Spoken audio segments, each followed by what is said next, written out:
시청자 여러분 안녕하십니까? 이슈를 더 쉽게 풀어주는 더 뉴스 시작합니다. 인효한 국민의힘 혁신위원장이 취임 일석으로 통합을 강조했는데 비윤계인 천하람 위원장에 이어서 윤희숙 전 의원도 합류를 거부한 것으로 전해지면서 쉽지 않은 길을 예고하고 있습니다. 잠시 뒤 더 정치 시간에 풀어드리겠습니다. 전 펜싱 국가대표 남현희 씨와 결혼할 예정이던 전 총조 씨가 오늘 새벽 남 씨를 스토킹한 혐의로 체포됐습니다. 하지만 전 씨가 여성이었고 또 각종 사기 의혹이 제기되면서 두 사람이 결별한 것으로 전해졌는데요. 어떤 일이 있었는지 짚어보겠습니다. 먼저 오늘의 주요 뉴스부터 보시겠습니다. 이스라엘군 라디오는 지상군이 밤새 비교적 대규모로 가자를 급습했다며 팔레스타인 무장정파 하마스의 근거지를 공격하기 위한 급습이라고 설명했습니다. 국민의힘 인효한 혁신위원회가 잠시 뒤 혁신위원 명단을 발표하고 본격 출범합니다. 비윤계 인사의 참여 여부에 관심이 쏠리고 있습니다.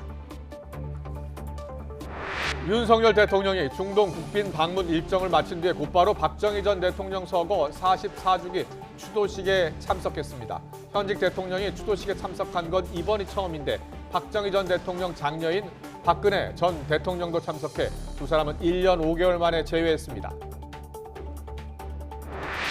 잠시 뒤 더불어민주당이 주도한 방송 3법 개정안과 노랑봉투법의 국회 본회의 직회부 절차가 적법했는지에 대한 헌법재판소의 판단이 나옵니다.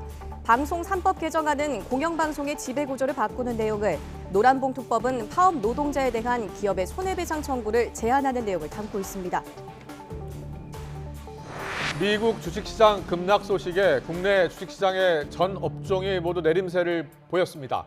구글을 비롯해서 빅테크 기업들의 실적 부진과 10년물 국채 금리 급등 같은 악재가 잇따르면서 증시가 뚜렷한 반등의 모멘텀을 찾지 못하고 있습니다. 한국절도단이 일본 사찰에서 훔쳐 국내로 반입한 고려시대 불상의 소유권은 일본 관음사에 있다는 최종 판결이 나왔습니다. 대법원은 과거에 약탈당했더라도 수십 년 동안 일본 관음사가 불상을 점유한 사실이 인정된다고 밝혔습니다. 미국에서 또 총기 난사 사건이 발생해 최소 22명이 숨지고 수십 명이 다쳤습니다. 경찰은 40대 남성 용의자가 잡힐 때까지 주민들에게 집에 머물라며 대피령을 내렸습니다.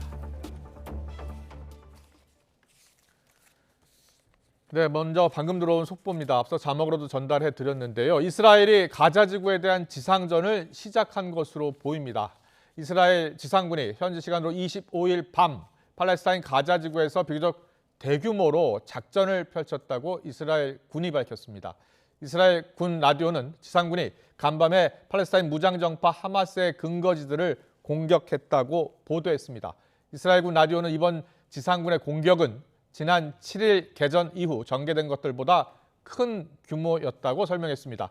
이스라엘은 앞서 가자 지구에서 사는 팔레스타인 주민들에게 남부로 이동하라는 소개령을 내린 바 있으며 국제사회 반대에도 불구하고 지상전을 고집한 바 있습니다. 자세한 소식은 잠시 뒤에 취재기자 연결해서 알아보겠습니다. 네, 기업 실적 관련 속보가 들어와 있는데요. 현대자동차가 연결 기준 올해 3분기 영업이익을 발표했습니다. 3분기 영업이익이 3조 8,218억 원을 기록, 지난해 같은 기간보다 146.3% 증가한 것으로 잠정 집계됐다고 공시했습니다. 매출은 41조 27억 원, 작년 동기 대비 8.7% 증가했고 순이익은 3조 3,035억 원으로 134% 늘었습니다. 윤석열 대통령이 중동 국빈 방문 일정을 마친 뒤에 곧바로 박정희 전 대통령 서거 44주기 추도식에 참석했습니다. 현직 대통령의 추도식에 참석한 것은 이번이 처음인데 박근혜 전 대통령도 참석해 두 사람은 1년 5개월 만에 재회했습니다. 취재기자 연결합니다. 강희경 기자. 네, 용산 대통령실입니다. 네, 윤 대통령과 박근혜 전 대통령 조금 전 박정희 전 대통령 추도식에서 만났다고요? 네, 윤석열 대통령은 오늘 오전 사우디아라비아와 카타르 순방을 마친 뒤 귀국했습니다. 곧이어 국립서울현충원에서 열린 박정희 전 대통령 서거 44주기 추도식에 참석했는데요. 1980년부터 매년 열린 박 전 대통령 추도식에 현직 대통령이 참석한 건 이번이 처음입니다. 이번 추도식에는 박정희 전 대통령 장녀인 박근혜 전 대통령도 참석했습니다. 윤 대통령이 대통령 취임식에서 박 전 대통령을 마지막으로 만난 만큼 1년 5개월 만에 재회가 이뤄진 겁니다. 두 사람은 악수하며 인사를 나눴고 바로 옆자리에 나란히 앉았습니다. 추도사에 나선 윤 대통령은 박정희 전 대통령이 하면 된다는 기치로 국민을 하나로 모아 한강의 기적을 이뤄냈다며 세계적 위기 속 박 전 대통령 정신을 발판으로 다시 도약해야 한다고 강조했습니다. 들어보겠습니다. 우리 국민을 위대한 국민으로 단합시키셨습니다. 지금 세계적인 복합 위기 상황에서 우리는 박 대통령의 정신과 위협을 다시 새기고 이를 발판으로 다시 도약하는 대한민국을 이어 윤 대통령은 박근혜 전 대통령과 단둘이 박정희 전 대통령 묘소를 참배했습니다. 네, 박근혜 전 대통령은 사면 직후 처음으로 서울을 찾았는데요. 어떤 메시지를 내놨습니까? 재작년 12월 사면 이후 박근혜 전 대통령이 서울에서 열리는 공식 행사의 모습을 드러낸 건 이번이 처음입니다. 유족 대표로 인사에 나선 박 전 대통령은 우리 앞에 여러 어려움이 놓여 있지만 정부와 국민이 잘 극복해 나갈 것으로 생각한다고 말했습니다. 또 대한민국 국민이 힘을 모아 미래 세대가 번영과 행복을 누리기 바란다고 강조했습니다. 들어보겠습니다. 여러분들의 꿈은 모두 같을 것입니다. 우리 대한민국 국민이 서로에 대한 이해와 존중으로 힘을 모아 우리와 우리의 미래 세대가 번영과 행복을 누리는 오늘 추도식에는 김기현 국민의힘 대표 등 당 지도부와 인요한 혁신위원장도 참석했습니다. 앞서 국민의힘 지도부는 지난달 박 전 대통령 대구 사저를 찾아 내년 총선에서 이기기 위해선 보수 단합 차원에서 박 전 대통령이 가진 경험과 영향력을 모아야 한다고 강조했는데요. 총선을 앞두고 보수 대통합 필요성이 거듭 제기되는 가운데 전 현직 대통령의 만남이 선거에 어떤 영향을 미칠지 관심이 쏠립니다. 지금까지 용산 대통령실에서 YTN 강희경입니다. 국민의힘 인요한 혁신위원장이 보궐선거 패배 이후 집권 여당의 쇄신을 함께 이끌 혁신위원 명단을 곧 발표합니다. 이른바 비윤계 인사의 합류 여부에 관심이 쏠립니다. 국회 취재기자 연결합니다. 정현우 기자. 네, 국회입니다. 네, 국민의힘 혁신위원회 위원 명단을 잠시 뒤에 공개하죠. 네, 인요한 혁신위원장 임명 사흘 만인 오늘 집권 여당 쇄신을 이끌 혁신위원 세부 명단이 공개됩니다. 현재 진행되고 있는 당 최고위의 의결 절차가 끝나면 인 위원장이 직접 국회 소통관에서 인선을 발표할 것으로 예상됩니다. 앞서 당 지도부가 쇄신의 전권을 약속했던 만큼 세부 인선, 그중에서도 비윤계의 합류 여부에 관심이 쏠리고 있습니다. 일단 검사 출신인 김경진 전 의원 등이 포함될 것으로 보이는데 수도권과 중도층, 청년 등 상징성을 갖춘 원내외 인사, 합류 여부도 주목할 부분입니다. 앞서 인요한 위원장은 인선 마무리 뒤에 첫 공식 일정으로 광주 5.18 묘역 참배를 언급한 바 있습니다. 이런 가운데 민주당에선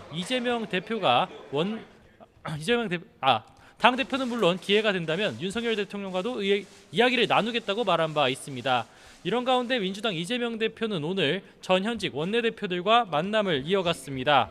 이재명 대표 체포동의안 가결 후폭풍으로 물러난 박광훈 전 원내대표는 물론 대표적인 비명계인 홍영표 전 원내대표 등도 참석했는데요. 이 대표는 이 자리에서 분열은 필패고 단결은 필승이라면서 이번 총선에서 정권을 심판하기 위해선 작은 차이를 넘어야 한다고 당내 통합을 거듭 강조했습니다. 개파 갈등 뇌관으로 꼽히는 지명직 최고위원 후임 인선과 관련해서 이 대표는 여전히 고심을 거듭하는 것으로 전해졌습니다. 네, 오늘 국정감사 소식도 알아보겠습니다. 과방위 이 종합국감에서는 YTN 민영화 등 이 방송 현안을 둘러싼 공방이 예상되죠. 네, 일단 21대 국회 마지막 국정감사도 마무리 단계에 접어든 가운데 방송통신위원회를 대상으로 한 종합국감에선 윤석열 정부의 방송정책과 관련해 여야의 치열한 공방이 예상됩니다. 특히 최근 유진그룹이 YTN 공기업 지분을 인수하기로 한 이후 방통위의 관련 심사를 앞두고 있는 만큼 주요 쟁점이 될 전망입니다. 야당은 이번 매각이 속전속결로 이루어졌다면서 과정의 적절성에 의심의 눈초리를 거두지 않고 있습니다. 지분 매각 방식 변경 등을 문제 삼으면서 배임 의혹 제기는 물론 국정조사 카드까지 거론할 수 있다는 전망도 나옵니다. 이에 방통위 측은 적법하게 이루어졌고 근거 없는 정치 공세라며 반박할 것으로 보이는데요. 지분 인수 심사 역시 법과 원칙에 따라 진행하겠다는 주장인데 이 여당 역시 이러한 방통위 입장에 힘을 실을 것이란 관측입니다. 여기에 김만배 씨 허위 인터뷰 의혹 등 가짜뉴스 문제 제기를 고리로 언론계 편향성을 바로잡아야 한다면서 맞불을 놓을 것으로 예상됩니다. 그 밖에도 법사위 국감에선 감사원에 전현희 전 국민권익위원장에 대한 감사 착수 계기를 둘러싼 신경전이 예상됩니다. 앞서 행안위에선 국정원의 선관위 보안 시스템에서 발견된 점검 도구가 해킹 용도라는 야당 지적에 여당에선 정략적인 허위사실 유포라고 맞서는 공방도 벌어졌습니다. 들어보겠습니다. 해킹 프로그램 아니에요, 기능이? 그러니까 프로그램이라고 제가 보고받았습니다. 사용하는 해킹 프로그램이 맞죠? 네, 그런 걸로 알고 있습니다. 그러면 이거를 보안 점검이 끝난 다음에는 삭제를 해야지 왜 남겨놨습니까? 국정원이 악의를 품고 많은 전문가들이 보는 앞에서 선관위를 해킹하기 위해서 프로그램 남겨뒀다. 이런 의혹 제기입니다. 이 말이 된다고 생각합니까? 상식적으로. 이런 가운데 민주당 주도로 국회 법사위에서 본회의로 직회부된 노란봉투법과 방송법 개정안이 적법한지에 대해서 헌법재판소의 권한쟁의 심판 결과가 오늘 오후 나옵니다. 민주당은 법사위에서 60일 동안 계류된 법안이라면서 직회부 요건이 된다고 보고 있고 국민의힘은 법안 심사가 진행 중이었다면서 직회부는 위법이었다고 여전히 맞서는 상황입니다. 여당 반대에도 민주당에선 두 법안을 11월 본회의에서 처리하겠다는 계획이라 여야 모두 헌재 판단 결과에 촉각을 곤두세우고 있습니다. 지금까지 국회에서 전해드렸습니다. 간밤에 미국 주식시장이 급락하면서 우리 시장도 일제히 하락 출발해서 내림세를 이어가고 있습니다. 금융감독원이 시세 조정 혐의로 검찰에 송치한 카카오 그룹 관련 주가도 미끄러져 내리고 있습니다. 취재기자 연결합니다. 나연수 기자. 네, 한국거래소입니다. 네, 오늘 주식시장 열어보신 투자자들 많이 놀라실 것 같습니다. 코스피, 코스닥 모두 크게 하락 출발했죠? 네, 간밤 미국 증시 영향 탓에 우리 시장 또 한 번 직격탄을 맞았습니다. 코스피, 코스닥 모두 하락 출발했는데요. 코스피는 어제보다 1.58% 내린 2325.82의 장을 시작했는데 지금은 이보다 더 떨어져서 2305.39, 2300선을 위협당하고 있습니다. 코스닥 지수도 마찬가지입니다. 어제보다 2.49% 내린 751.64로 개장했는데 지금은 마이너스 3.53% 빠져서 743.55까지 내려와 있습니다. 덩달아 원달러 환율은 상승 출발했습니다. 어제보다 3.7원 오른 1353.4원에 개장했는데 지금은 1359.30원까지 올라와 있습니다. 간밤 미국 뉴욕 증시 영향을 받은 것으로 풀이됩니다. 구글 등 빅테크 기업들의 실적 부진과 함께 10년물 장기 국채 금리가 다시 5%대로 급등하는 등 악재가 연달아 발생하면서 3대 지수 모두 하락한 겁니다. 여기에 최근 영풍대지 사태 이후 미수금이 급증하고 반대 매매 역시 역대 최대치로 폭등하면서 우리 시장 불안 요인은 더욱 커지고 있습니다. 특히 오늘부터 거래가 재개된 영풍대지와 대양금속은 하한가로 개장했고 이번 사태로 5천억 원의 미수금이 발생한 키움증권도 약세입니다. 엔터주들 역시 연예인들의 잇따른 마약 투약 의혹이라는 악재를 맞아 하락하고 있습니다. 네, 그리고 금융감독원이 시세 조정 혐의로 카카오 법인을 검찰에 송치했는데요. 관련 주도 영향을 받고 있겠네요. 네, SM엔터테인먼트 경영권 분쟁 과정에서 시세를 조종한 혐의를 받고 있는 카카오와 카카오 엔터테인먼트 법인이 기소 의견으로 검찰에 넘겨졌습니다. 금융감독원 자본시장 특별사법경찰은 오늘 오전 카카오 배재현 투자총괄 대표를 비롯한 직원 3명과 카카오 그리고 카카오 엔터 법인을 자본시장법 위반 혐의로 검찰에 송치했습니다. 카카오 창업자인 김범수 센터장의 송치 여부도 관심이었는데 일단은 금감원에서 추가 조사가 이어질 예정입니다. 카카오 법인과 배 대표 등은 지난 2월 SM 엔터테인먼트 경영권 인수정 경쟁 상대인 하이브의 공개 매수를 방해할 목적으로 2,400억 원을 투입해 SM엔터 주가를 고의로 끌어올린 혐의를 받고 있습니다. 또 이 과정에서 금융당국의 주식 대량 보유 보고를 하지 않은 혐의도 있습니다. 앞서 이복현 금감원장이 언급한 대로 카카오 법인까지 법적 처벌 기로에 놓이게 되면서 카카오와 상장사 주가는 일제히 하락세인데요. 우선 카카오가 어제보다 2.82% 하락하면서 현재가 37,850원을 기록하고 있고요. 카카오뱅크와 카카오페이는 이보다 등락폭이 더 큽니다. 마이너스 3.37%, 마이너스 4.35% 각각 하락한 상태입니다. 지금까지 한국거래소에서 전해드렸습니다. 미국에서 또 총기 난사 사건이 발생해 최소 22명이 숨지고 수십 명이 다쳤습니다.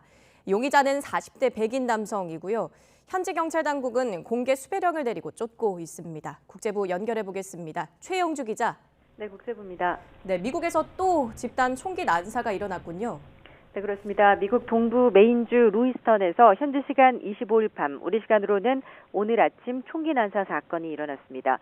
이번 총격으로 최소 22명이 숨지고 50명에서 최대 60명이 다쳤다고 CNN과 폭스뉴스 등 현지 언론이 보도했습니다.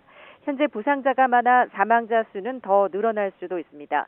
이날 총기 난사는 식당과 볼링장 등 가족 단위 시민들이 많이 모여있는 장소에서 발생했습니다. 당초 월마트에서도 총격이 발생했다는 소식이 전해지면서 유통센터가 폐쇄됐지만 경찰 조사 결과 이곳에선 피해가 없는 것으로 드러났습니다. 총상을 입은 환자가 대규모로 발생하면서 지역병원도 환자 수용 등을 위해 의견을 조율 중인 것으로 전해졌습니다. 우리 외교부는 이번 사건과 관련해 현재까지 숨지거나 다친 것으로 확인된 한국인은 없다고 밝혔습니다. 네, 용의자는 붙잡혔습니까?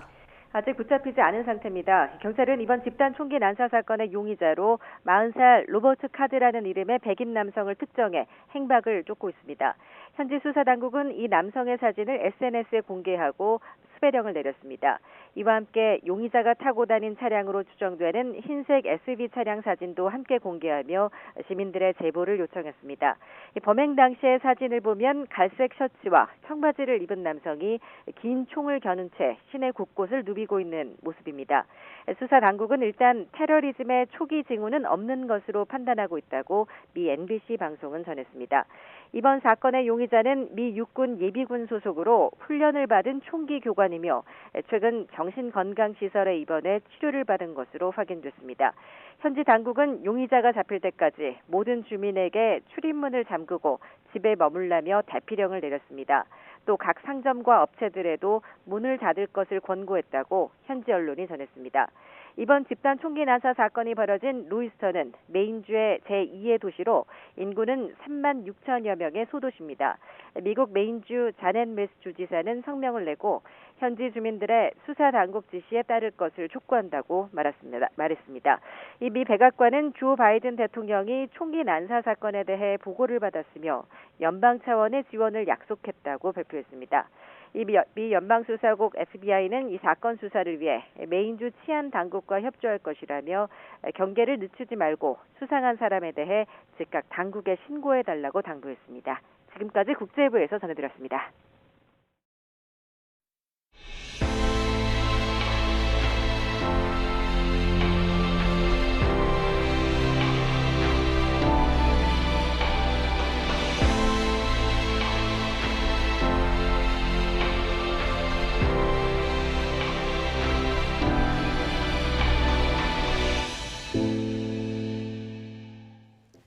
희생자 159명이 발생한 이태원 참사, 사흘 뒤면 꼭 1년이 됩니다. 참사 1주기를 앞두고 참사가 일어난 이태원역 1번 출구 앞에서 희생자들을 기억하고 애도하기 위한 추모 공간이 공개됐는데요. 현장에 취재 기자 나가 있습니다. 윤웅성 기자. 네, 서울 이태원역에 나와 있습니다. 네, 그곳 상황 전해주시죠. 네, 이곳은 오전부터 추모 공간을 보러 온 시민들의 발걸음이 이어졌습니다. 먼저 오늘 설치된 추모 설치물들 보여드리면서 설명해 드리겠습니다. 먼저 골목이 시작되는 입구 바닥엔 우리에겐 아직 기억해야 할 이름들이 있습니다는 문구를 적어뒀습니다. 나머지 추모 설치물들은 제 뒤편에 보이는 표지판과 게시판으로 구성되어 있는데요. 좁은 통로에서 참사가 발생했던 만큼 최대한 길가에 붙여서 보행에 방해를 두지 않았다는 게 설명입니다.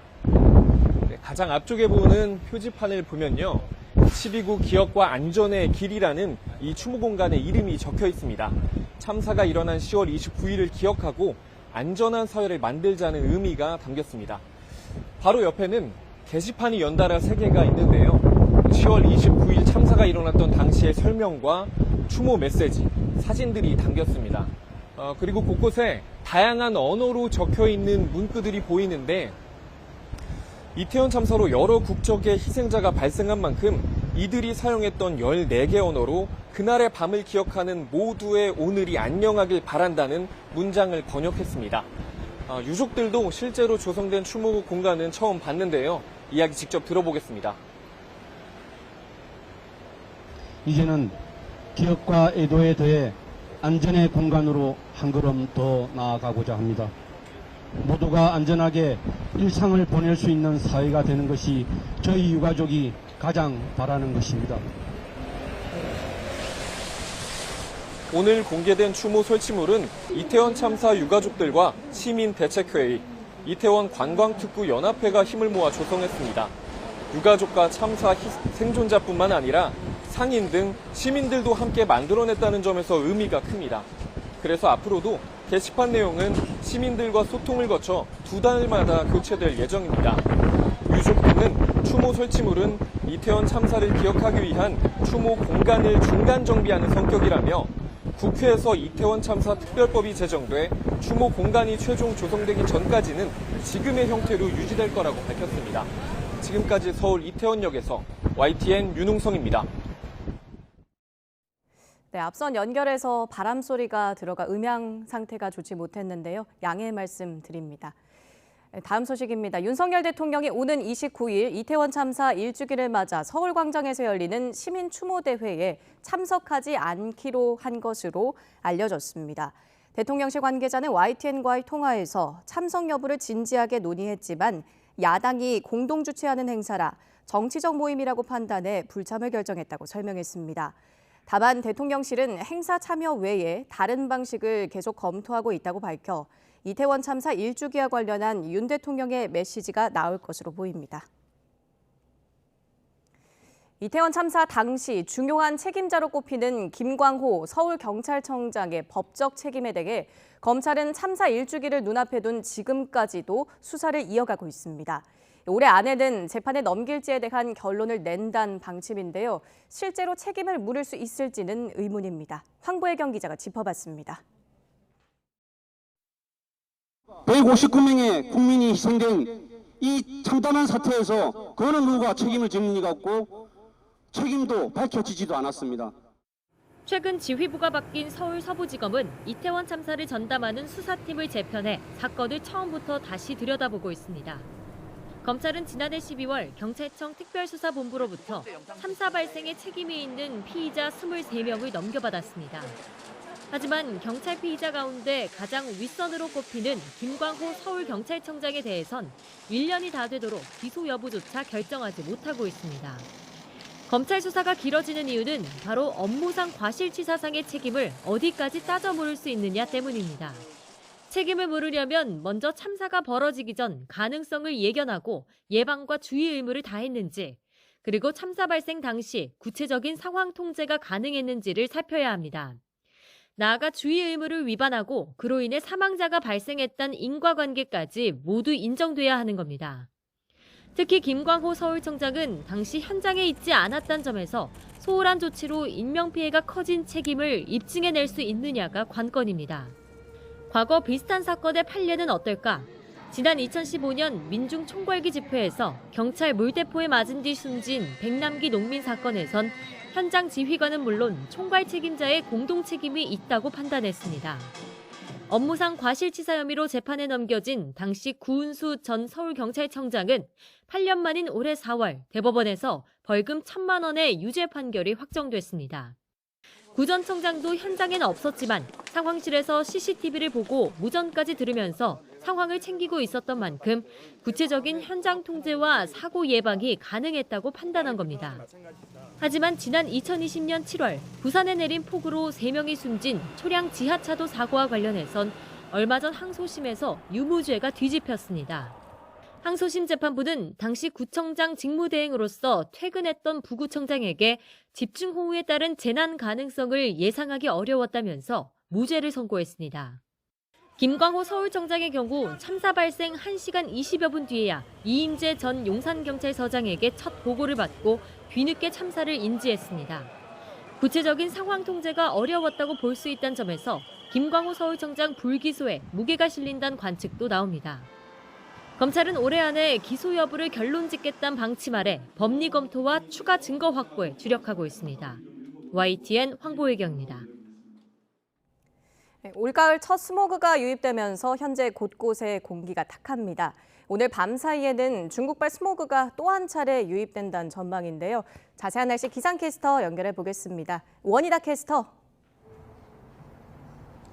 네, 난지 한강공원에 나와 있습니다. 네, 오늘 하늘이 참 뿌옇군요. 네, 보시는 것처럼 서울 등 수도권을 중심으로 초미세먼지가 기승을 부리고 있습니다. 올가을 들어 처음으로 중국발 스모그가 유입되기 때문인데요. 서울 등 수도권에 이어 충북과 경북도 공기가 탁해지고 있습니다. 오늘 밤 사이에는 또다시 국외 미세먼지가 유입될 가능성이 있습니다. 앞으로 발표되는 최신 미세먼지 정보를 잘 확인해 주시기 바랍니다. 오늘 대체로 흐리거나 구름만 많은 날씨를 보이고 있습니다. 현재 서울 등 수도권과 충북, 경북의 초미세먼지 농도가 나쁨 수준을 보이는 가운데 오늘 밤 사이에는 북서풍을 타고 또다시 국외 미세먼지가 유입되겠습니다. 중서부 지방은 내일 오전까지 대기질이 탁할 것으로 보이니까요. 호흡기가 약하신 분들은 각별히 유의하시기 바랍니다. 서쪽 지방은 차츰 비가 내리겠습니다. 수도권에서 비가 시작돼 그 밖에 중서부 지방으로 비가 확대하겠고 퇴근길에는 호남과 경북 서부 내륙에도 비가 내리겠습니다. 예상되는 비의 양은 5에서 40mm가 되겠고 벼락과 돌풍, 우박이 동반되는 곳도 있어 조심하셔야겠습니다. 비는 오늘 밤이면 대부분 그치겠습니다. 내일부터는 아침 기온이 다소 내려가겠지만 이맘때 수준으로 큰 추위는 없겠습니다. 서울 8도, 대전 9도, 전주 10도에서 출발하겠습니다. 내일 낮 기온은 서울 19도, 광주 18도, 대구 19도가 예상됩니다. 내일 내륙은 대체로 맑겠지만 동해안을 중심으로는 강하고 다소 많은 비가 내릴 전망입니다. 오늘 밤부터 서해안을 중심으로는 초속 15m 안팎의 강한 바람이 불겠습니다. 또 물결도 거세게 일 것으로 보이니까요. 시설물 관리와 안전사고에 각별히 유의하시기 바랍니다. 지금까지 YTN 원희다입니다. 배우 이선균 씨와 가수 지드래곤 권지용 씨의 마약 투약 의혹을 수사하는 경찰이 이들에게 마약을 제공한 의사도 수사하고 있습니다. 인천경찰청 마약범죄 수사계는 마약류관리법 위반 혐의로 의사 A씨를 불구속 입건했습니다. 경찰은 서울 역삼동 유흥주점에서 마약이 유통된다는 첩보를 토대로 해당 주점 실장 등을 상대로 수사해 A씨를 공급처로 특정한 것으로 파악됐습니다. 다만 경찰은 A씨가 이들에게 별다른 금전적 대가 없이 마약을 건네준 것으로 보고 구체적인 범행 경위를 조사하고 있습니다. 인하대학교 캠퍼스에서 동급생을 성폭행하려다 건물에서 떨어뜨려 숨지게 한 혐의를 받는 20대 남성이 징역 20년을 확정받았습니다. 대법원은 오늘 오전 전 인하대생 20대 A씨의 상고심 선고기일을 열고 징역 20년을 선고한 원심을 확정했습니다. 대법원도 검찰이 주장한 살해 고의성을 인정할 수 없다고 보고 살인 혐의가 아닌 준강간치사 혐의에 대해서만 유죄를 인정했습니다.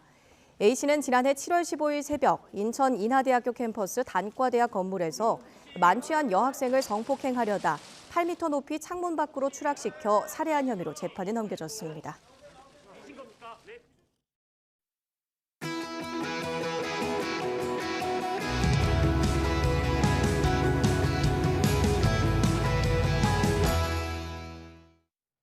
전 펜싱 국가대표 남현희 씨와 결혼할 예정이었던 전 총조 씨가 오늘 새벽 스토킹 혐의로 경찰에 체포됐는데요. 물론 지금은 석방돼 있습니다. 하지만 전 씨가 여성이었고 또 과거 사기 이력들이 드러나면서 결국 두 사람은 결별하게 됐습니다. 결혼 사실이 알려질 때부터 인터넷에선 여러 의혹들이 제기됐고 남현희 씨도 결국 전 씨에게 완전히 속았다는 입장을 밝힌 걸로 전해졌는데요.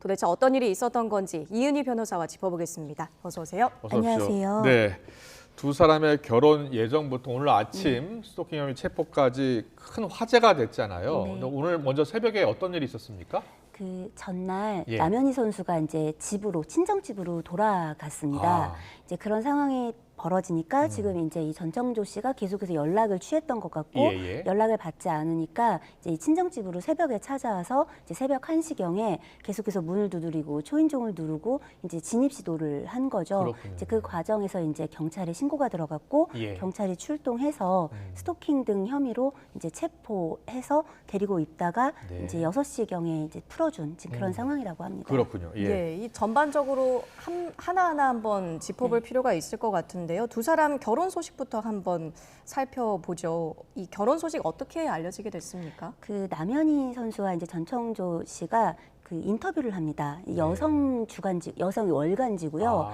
그 네. 여성 월간지에서 인터뷰를 하면서 이제 재벌 3세다, 27세 남성이다, 이제 요렇게 27세 남성. 네, 그래서 네. 15살 차이 난다고 그랬었죠. 맞습니다. 예. 그러면서 이제 화보처럼 이제 사진도 여러 장 찍습니다. 예. 그래서 이제 사진도 보도가 됐고요, 실명도 보도가 됐고요. 뭐 이제 이렇게 나는 이런 사람이다라고 얘기하면서 뭐 뉴욕에서 승마로 활동을 하다가 뭐 다쳐가지고 못하게 됐고, 뭐 글로벌 IT 그룹에서 임원직을 뭐 역임하고 지금은 한국에 들어와가지고 다른 이제 어떤 뭐 심리학이나 뭐 이제 예체능 이런 것들을 결합한 교육 사업을 하려는 중이다. 같은 식의 이제 뭐 이야기를 한 거죠. 예. 이제 그런 것들이 보도가 됐는데 네. 그 직후부터 이제 난리가 난 거죠. 그렇군요. 여러 사람들이 댓글을 달고 예. 내가 저 사람 아는데 아는 사람이다. 네, 아는 사람이다. 여자다. 뭐 저기 인천 강화도 쪽에 있는 사람이다. 어느 학교 나왔다. 뭐 어떤 혐의로 수감이 된 적도 있다. 뭐 그래서 막 되게 아주 많은 사람들의 그 댓글 속에서 보도가 된 직후부터 오늘까지 너무나 많은 뉴스가 쏟아지고 있는 그렇군요. 중입니다. 10월 23일 네. 자, 발표 직후 인터넷 커뮤니티 중심으로 각종 의혹들이 제기됐어요. 네. 좀 전에 몇 가지 이제 말씀을 해주셨잖아요. 근데 처음에는 남현희 씨도 강하게 법적 대응하겠다고 하지 않았나요? 네, 맞습니다. 예. 남현희 씨는 그러니까 전체적으로 지금까지 나온 보도를 보면 예. 지금 전청조 씨가 이제 성전환 수술을 한 상태다라고 알고 있었던 것 같고 예. 이제 그 정도는 알고 있었으니까 본인은 그분을 남성으로 인식할 수는 있다고 생각해요. 네. 근데 네. 이제 그 외의 것들에 대해서는 이제 잘 알지 못했던 거죠. 예. 그래서 본인도 속았고 지금 본인 주변에서도 이미 피해자가 나오고 있고 이제 가족들도 뭐 이제 돈을 이미 수천만 원 건넸다. 뭐 이런 상황이기 때문에 피해자다라는 입장을 지금 이제 오늘 밝혔다고 합니다. 그렇군요. 예, 이 전 씨의 전과 기록도 주목을 받고 있지 않습니까? 네. 예. 지금 이제 이분이 과거에도 이제 사기 혐의로 2년 3개월 정도 복역을 했고 올해 출소를 한 것으로 추정이 됩니다. 예. 그래서 이제 지금 어저께 이제 막 보도가 됐던 내용을 보면 예. 그 판결문상으로는 굉장히 많은 피해자들이 있었고 네. 때로는 여성으로 때로는 남성으로 이제 활동하면서 내가 이 재벌의 뭐 이제 혼외자인데 너 취직을 시켜줄 테니까 뭐 그러려면 신용등급이 높아야 되니 뭐 수천만 원을 달라라든가 예. 아니면은 뭐 내 아내가 있는데 아내 오빠가 뭐 물 사업을 하는데 네가 300만 원을 투자하면 50억을 뭐 벌 수 있다. 뭐 이제 이런 식의 이제 지금 이렇게 객관적으로 들으면 예, 예. 허황된 말이지만 그러니까요. 예. 이제 굉장히 거짓말 달콤한, 같다라는 네. 생각을 다 누구든지 할 것 같거든요. 그래서 예. 3억이 넘는 돈을 이제 사기로 편취했다고 하고 그 판결문에 따르면 그 돈을 돌려주지 않은 걸로 나옵니다. 예. 그래서 아마 그런 돈들은 그 당시 향유되어서 써버리거나 혹은 이제 오늘날 이렇게 이제 사기 행각을 다시 벌일 때 네. 그때 이제 어떤 자금으로 쓰인 게 아니겠나라는 생각이 듭니다. 네, 그렇군요. 보니까 동창이라는 그 네티즌이 네. 누리꾼이 주민등록증을 한번 확인해봐라. 네. 2로 시작할 것이다. 네. 즉 여성일 것이다라는 이야기까지 나왔는데 오늘 경찰에서 보니까 20대 여성으로 확인해줬네요. 네, 경찰이 그렇게 확인을 했고요. 예. 남현희 씨가 이에 대한 또 입장을 낸 걸 보면 이제 주민등록증을 봤다고 해요. 그때 주민등록증이 2개였다고 하고 1로 시작되는 것도 있고 2로 시작되는 것도 있었다라고 이제 그렇게 얘기를 지금 하는 언론 걸로. 인터뷰에서요? 네. 예. 그래서 누군가는 이제 그 뉴스를 보고 저에게 그러면 이게 성전환자인 거냐 물어보시고 이제 그럼 주민등록증이 그래서 2개인 거냐 물어보시기도 했는데 네. 그게 아니라 주민등록증은 하나겠죠. 그렇죠. 그러니까 성전환 수술을 했는지 안 했는지는 현재는 알 길이 확인 안 없지만 됐고요. 그렇죠. 예. 근데 1로 이제 시작되는 주민등록증 변화가 있었다면 경찰에서는 남성으로 이야기를 했을 거기 때문에 네. 지금 그 1로 시작된다는 주민등록증은 위조된 것이 아닐까라고 추단이 됩니다. 자, 그런데요. 예. 이 사기 수법을 좀 짚어봐야 될 것 네. 같은데 남현희 씨는 몰랐다는 거 아니에요? 예, 그렇습니다. 어떻게 접근을 했길래 남현희 씨가 잘 몰랐을까요? 뭐 통장도 이렇게 보여주고 그랬다는데? 남현희 씨의 이제 주장에 따르면 네. 이제 재벌 그룹의 이제 뭐 혼외자이고 지금 나는 이제 이런 지금은 예전엔 승마를 했다가 지금은 다쳐서 활동은 할 수 없고 지금 새로운 사업을 하는데 당신이 이제 펜싱 아카데미를 하고 있으니까 같이 사업을 하면 좋겠다. 이제 이런 그러면 계획을 재벌 갖고 자기가 있었고. 재벌의 혼외자다라고 하는 뭐 예를 들어서 증명을 해야 됐을 거 아닙니까? 예, 근데 이제 처음에 만남이 이제 남현희 씨의 말에 의하면 어쨌든 올해 1월경에 이제 경호원을 대동하고 이제 펜싱을 배우겠다 해가지고 나타났고 개인 레슨을 받겠다고. 그런데 와가지고 일론 머스크하고 내가 이제 그 펜싱 경기를 하기로 해서 내가 이걸 빨리 배워야 일론 된다. 머스크하고요? 네, 그래서 테슬라 그룹 네. 창업자하고 그래서 그걸 믿으셨을까요? 네, 그러니까 이런 얘기를 하고 게다가 이제 경호원 한 명도 아니고 여러 명을 거느리고 다니고 이제 씀씀이가 굉장히 스케일이 크고 그리고 이제 그런 중에 고가의 가방이라든가 뭐 이제 수억 원에 달하는 외제차 선물을 뭐 줬다 뭐 이런 이야기를 하니까 아마도 남현희 씨 입장에서는 자신은 재벌이 아니잖아요. 네. 그러니까 돈이 많은 사람은 이런가 이렇게 생각했을 수 있을 것 같아요. 뭐 이런 일들이 지금 TV를 보시는 분들은 이런 거에 속을 수가 있어? 그렇죠. 뭐 이런 일이 있어? 예, 예. 이러실 수 있는데 네. 사실은 변호사인 저는 자주 봅니다. 자주 본다고요? 네, 그렇습니다. 이게 네. 고전적인 수법이다 이런 얘기도 나오던데요. 그 사기를 치시는 분들은요 어느 날 짜잔 나타나가지고 얼마 빌려줘 이렇게 하지 않습니다. 공을 들여요. 공을 들여요? 네, 한마디로 연극 무대를 하나 만들고 뭐 드라마를 만들듯이 이 사기를 치려는 대상의 사람에게 접근해서 뭐 짧게는 수개월, 길게는 수년간 공을 들여서 자신에 대한 이제 신뢰를 쌓는 거죠. 신뢰를 쌓고 나한테 투자를 하면 이익이 이제 생길 수 있다라는 것들을 그리고 네가 이 돈을 돌려받을 수 있다라는 어떤 신뢰를 형성해서 그렇게 해가지고 이제 돈을 편취하게 되는 겁니다. 그러다 보니까 속는 분들 입장에서는 이제 이게 나중에 돌아보면 내가 어떻게 그런 말에 속을 수 있을까 생각하실 수도 있지만 그 당시엔 그게 잘 안 보이는 겁니다. 예, 그렇군요. 이게 처음부터 아예 속일 작정을 하고 차근차근 준비를 하면 속을 수밖에 없는 상황이 온다라는 맞습니다. 말씀이시네요. 예. 그렇다면 어떻게 이 속는 것을 우리가 좀 피할 수 있을까요? 어떻게 예방할 수 있을까요? 단적으로 말씀드리면 우리가 복권을 사서 1등에 당첨되는 건 굉장히 어려운 일이지 않겠습니까? 그래서 우리는 복권을 사면서 이게 내가 1등 될 복이 오늘 있어. 내가 이번 달에 될 거야. 올해 됐어. 이렇게 생각 안 하잖아요. 그런데 일상에서 나만 아는 그 공개된 무슨 금융상품의 이자라든가 뭐 이런 게 아닌 좀 상식에서 벗어난 나만 아는 정보라는 식으로 접근을 한다든가 내 인생에 갑자기 뜻밖의 행운, 상상 이상의 행운이 굴러 들어왔어 라고 생각한다면 일단 그건 의심하셔야 됩니다. 그건 일어나기 어려운 일인 거잖아요. 그런데 대개의 경우에는 이 앞에 뭔가 그럴듯한 말에 한번 속기 시작하면 나한테만 생긴 은밀한 행운이라고 자꾸 해석하게 되는 그렇게 해석을 경향이 큰 하는군요. 거죠.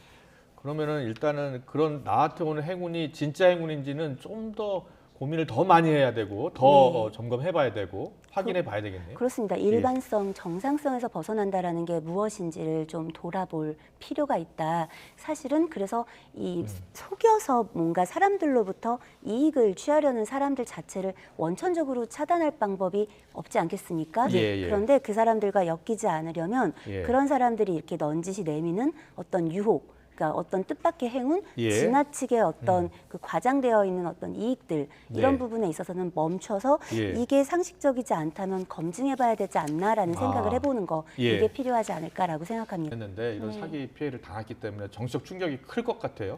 아무래도 정신적 충격이 예. 클 것 같고 그나마 다행인 건 이제 남현희 선수 개인이 현재 금전적 편취를 당한 것 같지는 않습니다. 예. 근데 가족이 지금 이제 좀 가족이 손해를 있고 본. 투자자들도 좀 있었다고 하던데요. 네, 맞습니다. 예. 근데 이제 오히려 그나마 다행인 건 만약에 남현희 선수가 지금 이 전청조라는 사람이 재벌 3세도 아니고 뭐 아무것도 아닌데 그런 것에 이제 동조했었던 거라면 예. 사기의 공범이 될 수가 있는 거예요. 예. 그렇기 때문에 피해자인 건 마음 아프지만 예. 공범이 되지 않은 상황인 게 그나마의 다행인 것이지요. 예, 이 전 씨가 이미 이전에 사기 전과가 있었기 때문에 네. 이번 일로 또 판결을 받게 된다면 이 부분이 참작이 될까요? 네, 그렇습니다. 게다가 지금 이제 출소한 지 얼마 안 돼서 바로 이렇게 범죄를 저질렀기 때문에 네. 이런 부분들에 대해서는 충분히 가중처벌 대상이 됩니다. 그럴 수 있군요. 예. 아 잠시만요. 지금 뉴스 속보가 계속 들어오고 있어가지고요. 지금 들어오는 속보는 뭐냐면 강서구청장 보궐선거 패배 이후에 집권 여당 쇄신을 이끌 국민의힘 혁신위원 세부 인선 결과를 잠시 뒤에 이제 발표하기로 했는데요. 지금 비윤계 또 수도권 중도 청년층 대표할 다양한 성향의 당 내외 인사 합류 가능성이 주목됐고 오늘 잠시 뒤에 발표한다고 해서 저희가 연결을 하려고 했더니 지금 현장 상황이 보도를 할 수 있는 상황은 아닌 것 같습니다. 예. 이뇨한 혁신위원장 임명된 지 사흘 만에 내놓는 인사들인데요. 예, 아직 인선안이 최종 확정이 안 된 것 같아요. 확정이 되면 다시 연결을 하겠습니다. 죄송합니다, 이거. 저 꼭 하고 싶은 말이 있는데 해도 될까요? 아, 예, 잠시만요. 예. 예. 자, 아니 이뇨한 혁신위원장 나와 있네요. 자, 이뇨한 혁신위원장 연결해 보죠. 예. 조금 구체적인 설명을 안에서 다 했고요. 구체적인 설명은 우리 정 위원께서 좀 설명을 좀 추가로 해드릴 겁니다. 안에 아까 충분히 얘기한 것 같고요. 예, 정혜용 위원입니다. 최고위원회에서 의결된 것을 보셨겠지만 저희들 혁신위원회 인선 기준을 보면 국민의 의견을 가감없이 들을 수 있는 다양한 분야의 인사들로 구성을 했습니다. 정치인이 5명이고 비정치인이 7명입니다. 그리고 여성 7명과 남성 6명으로 여성위원을 더 많이 모셨습니다. 위원회 연령도 20대 1명, 30대 5명, 40대 2명, 그리고 50대 3분이고 60대 1명으로 젊은 층을 중심으로 구성했다는 말씀을 드리겠습니다. 위원별로는 당 내부위원으로는 박성중 의원, 김경진 의원, 정선아 의원, 오신환 의원, 정혜용, 이소희 위원, 이 위원들은 혁신위가 오는 총선에서 수도권에 새로운 바람을 만들 수 있도록 서울 지역 당협위원장을 3명을 표명했고 또한 당세가 10세인 전북, 세종에서 활동 중인 청년 여성 정치인 2명도 포함되어 있습니다. 외부 전문가로서 최한나, 이젠마, 박소연, 송희, 임장미, 박우진 위원은 의료계, 학계, 문화계, 스타트업에서 활동 중인 생활인으로서 국민의힘이 나아갈 혁신의 방향을 제시할 것으로 기대가 됩니다. 향후 우리 혁신위는 올 연말까지 60일 동안 운영할 계획이며 국민의힘이 다양한 국민의 뜻을 듣고 국민의 마음을 얻어 당을 국민의 눈높이에 맞도록 꼭 탈바꿈시키겠습니다. 그리고 참고로 가능하면 회의를 내일 바로 개최하려고 합니다.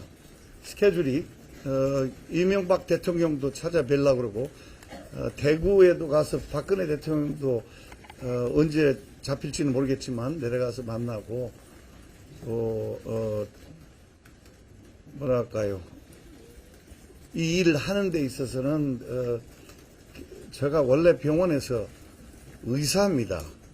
그래서 약을 조제하는데 뭐 다른 여기 업무는 다른 당을 이렇게 경영하는 게 아니고 우리가 제가 확실히 약속한 거는 아주 아마 일주일이 지나면 굉장히 우리 쪽 당에서도 좀 걱정을 많이 할 겁니다. 왜냐하면 쓴 약을 꼭 먹어야 될 약을 조제해서 아주 여러분들이 시원하게 느낄 수 있도록 그 바른 길을 찾아가겠습니다. 질문하세요.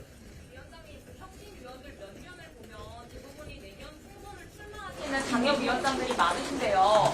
이번에 영입을 하실 때 불출마 약속을 받고 하셨는지 궁금합니다. 약속은 받은 거 없고 만나보지도 않았고 그냥 좋은 사람을 다양한 인재 풀을 만들었습니다. 그런 거는 지금 너무 좀 앞서 나가시는데 그런 거는 지금 논의할 때가 아니고 이분들이 저 자신부터가 다음 2달이 제 인생에서 가장 중요한 시간이라고 생각합니다. 대표님, 그러면 지금 아까 말씀 앞에 나왔듯이 총선 나갈 사람들이 지금 많이 포함이 되어 있는데 그러면 이제 여기서 만약에 공천 기준이라든가 이런 것들을 건드리면 결국에는 지금 플레이어가 룰을 바꾼다라는 지적이 나올 수밖에 없는데요. 공천 부분 건드리지 않겠다라는 의도로 해석하면 될까요? 집이라는 건 질 때 기초를 잘 다져야 돼요. 도덕적인 기초, 어떤 원칙, 그리고 정치가 대한민국이 나라의 수준을 못 따라갔어요. 언론도 좀 그렇습니다. 안 그래요? 왜 이렇게 안 웃어요?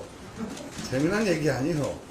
그래서 언론을 또 개혁을 해야 되고, 근데 그거는 제 책임이 아니고, 저 책임은 우리 당이, 국민의힘이 좀 다른 기초를 가지고 출발할 수 있도록 만들어주고, 그 다음 이 공천 이런 거는 제가 거기까지 앞서 나가지는 않습니다.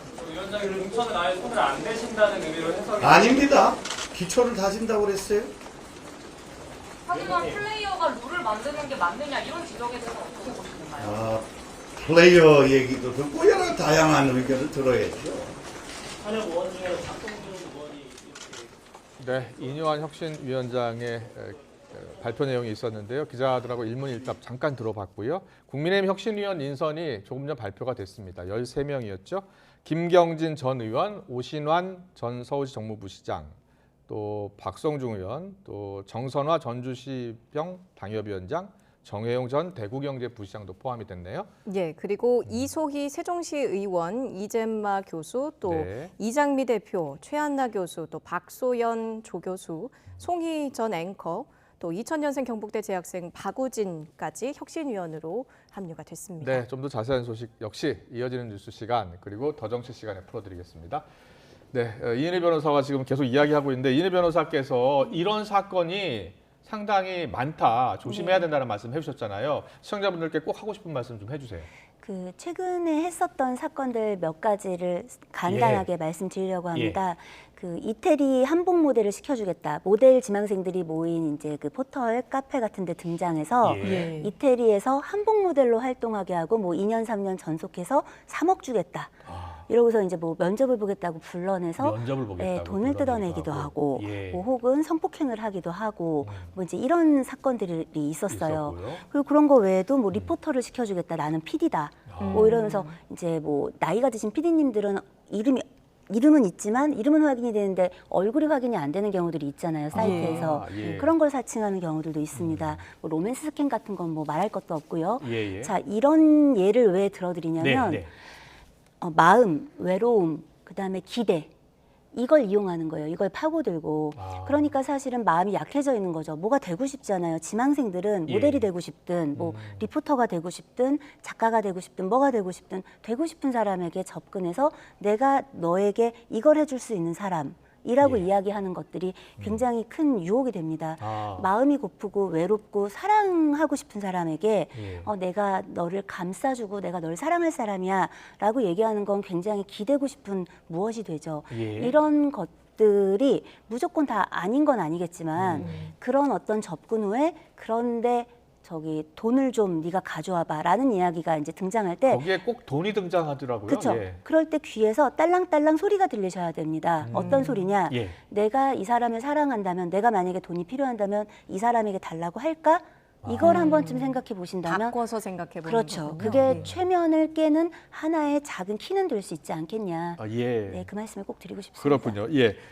하나 더 여쭤보고 싶은데 그런 사기를 치는 사람을 확실히 알기 위해서는 주변 사람들한테 좀 적극적으로 알릴 필요도 있을 것 같고요. 신분을 확인할 수 있는 방법 없을까요? 사실은 예. 오늘날 신분을 확인하는 이런 이렇게 직접적인 방법으로는 뭘 확인하기가 어렵습니다. 예. 아까도 말씀드렸지만 그 전청조 씨만 해도 주민등록증을 막 여러 개 갖고 있었잖아요. 그렇죠. 혹은 요즘 SNS 그럼 구축하는데 얼마나 걸려요? 한 몇 아. 달만 사실 좀 공들여가지고 그럴듯하게 활동 이력을 그럴 수 만들어 있겠네요. 다 놓으면 가짜로 만들 수 있고. 맞습니다. 네. 그렇기 때문에 어떤 이 사람의 어떤 신분을 알아보는 것도 중요하겠지만 네. 가장 중요한 건 이 사람이 나에게 지금 뭘 요구하고 있는가. 그리고 이 사람이 나에게 다른 어떤 정상성에서 벗어나서 이제 이렇게 좋은 게 있어, 너 줄게라고 하고 있는 그게 어떤 과도한 어떤 무엇이라면 그 순간 조금 멈춰서고 네. 그리고 금전의 이야기가 나올 때는 귀에서 이렇게 비상벨이 조금 울려야 된다. 이런 것들을 좀 기억하자 말씀드리고 싶습니다. 네, 알겠습니다. 이런 그 비슷한 사건이 생각보다 많고요. 이런 사건들을 항상 생각할 때는 지금 이은혜 변호사께서 지적하신 것처럼 이게 혹시 나에게 오는 행운이 진짜 행운인지는 꼭 한번 따져봐야 되고 특히 돈을 요구할 때는 다시 한번 확인을 해야 된다는 말씀을 해주셨습니다. 이은혜 변호사와 함께 짚어봤습니다. 잘 들었습니다. 고맙습니다.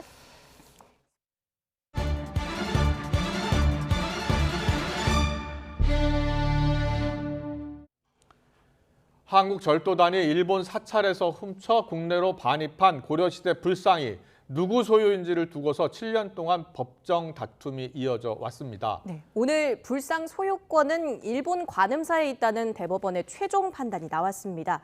자세한 내용 취재기자 연결해 보겠습니다. 송재인 기자.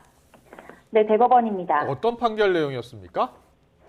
네, 우선 대법원은 오늘 대한불교 조계종 부석사가 국가를 상대로 낸 불상 인도 청구 소송 상고심 선고기일에서 원고 패소로 판결한 원심을 확정했습니다. 불상 소유권을 둘러싼 소송이 시작된 지 7년 만입니다. 이 불상은 1330년쯤인 고려시대에 만들어진 이후 외구에 약탈당한 것으로 추정되는데요. 지난 2012년 국내 문화재 절도단이 일본 대마도 관음사에서 보관 중이던 이 불상을 훔쳐 우리나라로 돌아오게 됐습니다. 한국 부석사는 1330년경 서주에 있는 사찰에 봉안하려고 불상을 제작했다는 결연문을 근거로 소유권을 주장하면서 2016년 국가를 상대로 불상 반환 요구 소송을 제기했습니다.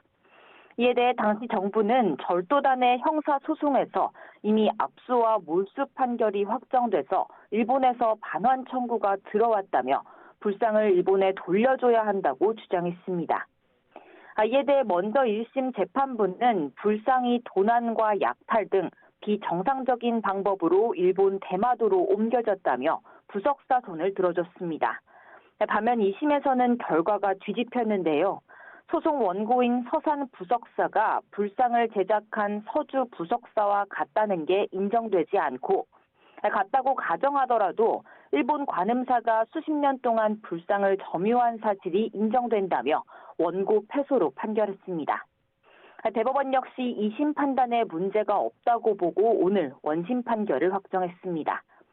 일본 민법에 따라 일본이 20년 이상 불상을 점유해서 소유권이 인정되는 취득시효가 1973년 완성됐고 따라서 한국 부석사는 소유권을 상실했다는 겁니다.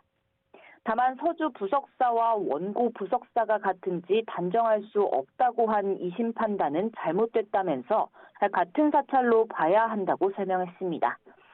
오늘 선고에 대해 부석사 주지 스님은 대법원이 불법 약탈을 합법화해줬다면서 강한 유감을 표시했는데요. 직접 듣고 오시죠.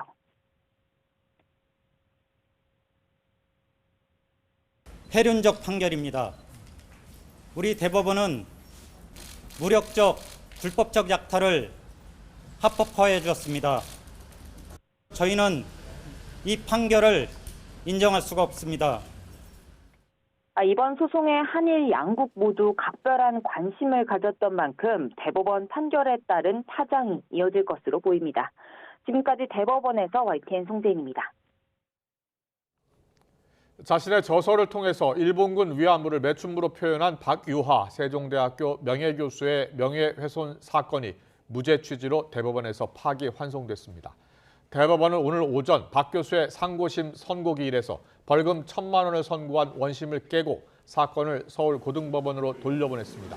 재판부는 박 교수가 책에 쓴 표현은 학문적 주장이나 의견 표명으로 평가하는 것이 타당하고 명예훼손죄로 처벌할 만한 사실 적시로 보기 어렵다고 판단했습니다. 이어 학문적 표현의 자유 제한은 필요한 범위에서 최소한에 그쳐야 하고 학문적 표현물에 대한 평가는 형사처벌보다 공개적 토론과 비판의 과정을 통해서 이루어져야 한다고 밝혔습니다. 강원 지역 최대 한우 주산지이자 한우 농가가 밀집한 강원도 횡성에서도 소 럼피스킨병이 발생했습니다. 농림축산검역본부는 어제 오후 횡성군 우천면 정금리 소재 농가에서 사육하는 한우 한 마리가 고열과 피부결절 등 소 럼피스킨병 의심 증상을 보여 검사한 결과 최종 양성으로 확인됐다고 밝혔습니다. 현재 농장주는 재검사를 요청한 상태로 방역당국은 해당 농장 한우를 모두 매몰 처분할 예정입니다. 강원 지역에서 소 럼피스킨병이 발생한 건 지난 24일 양구에 이어 두 번째입니다.